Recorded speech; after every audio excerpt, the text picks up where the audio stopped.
I'm going to read The Legend of the Bluebonnet by Tomie dePaola. It's published by Penguin Putnam Books for Young Readers. The music is called Dreaming Far Away, and it's by Ed Van Fleet.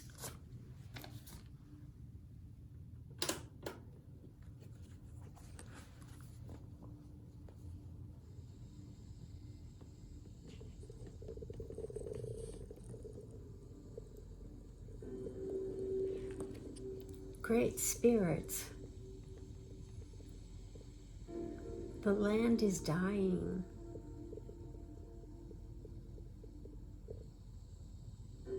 Your people are dying too, the long line of dancers sang.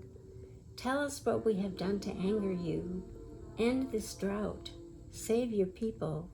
Tell us what we must do so you will send the rain that will bring back life. For 3 days, the dancers danced to the sound of the drums. And for 3 days, the people called Comanche watched and waited. And even though the hard winter was over, no healing rains came. Drought and famine are hardest on the very young and the very old. Among the few children left was a small girl named She Who Is Alone. She sat by herself watching the dancers. In her lap was a doll made from buckskin, a warrior doll. The eyes, nose, and mouth were painted on with the juice of berries. It wore beaded leggings and a belt of polished bone. On its head were brilliant blue feathers from the bird who cries, "Jay, Jay, Jay." She loved her doll very much. Soon, She Who Is Alone said to her doll, the shaman will go off alone to the top of the hill to listen for the words of the great spirits. Then we will know what to do so that once more the rains will come and the earth will be green and alive. The buffalo will be plentiful and the people will be rich again. As she talked, she thought of the mother who made the doll, of the father who brought the blue feathers. She thought of the grandfather and the grandmother she had never known. They were all like shadows. It seemed long ago that they had died from the famine. The people had named her and cared for her, but the warrior doll was the only thing she had left from those distant days. The sun is setting, the runner called as he ran through the camp. The shaman is returning. The people gathered in a circle, and the shaman spoke.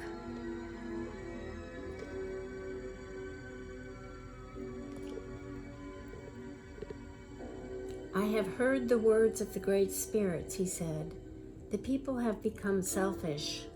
For years they have taken from the earth without giving anything back.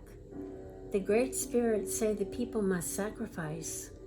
We must make a burnt offering of the most valued possession among us. The ashes of this offering shall then be scattered to the 4 points of the earth, the home of the winds. When this sacrifice is made, drought and famine will cease. Life will be restored to the earth and to the people. The people sang a song of thanks to the great spirits for telling them what they must do.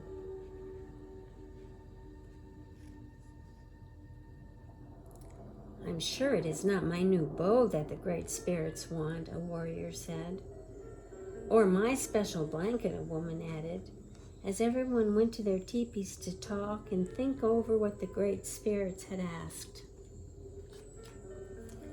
Everyone, that is, except She Who Is Alone.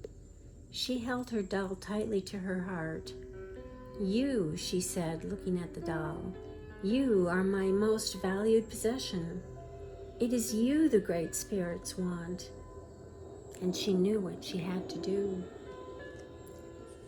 As the council fires died out and the teepee flaps began to close, the small girl returned to the teepee where she slept to wait. The night outside was still, except for the distant sound of the night bird with the red wings. Soon everyone in the teepee was asleep, except she who is alone. Under the ashes of the teepee fire, one stick still glowed. She took it and quietly crept out into the night.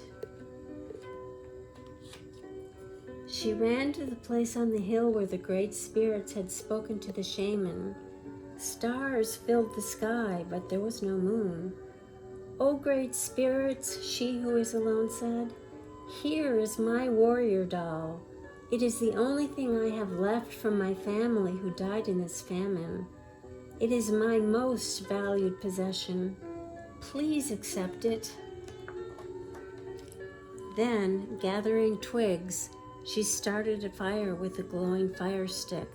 The small girl watched as the twigs began to catch and burn. She thought of her grandmother and grandfather, her mother and father, and all the people, their suffering, their hunger. And before she could change her mind, she thrust the doll into the fire. She watched until the flames died down and the ashes had grown cold. Then, scooping up a handful, she who is alone scattered the ashes to the home of the winds, the north and the east, the south and the west. And there she fell asleep until the first light of the morning sun woke her.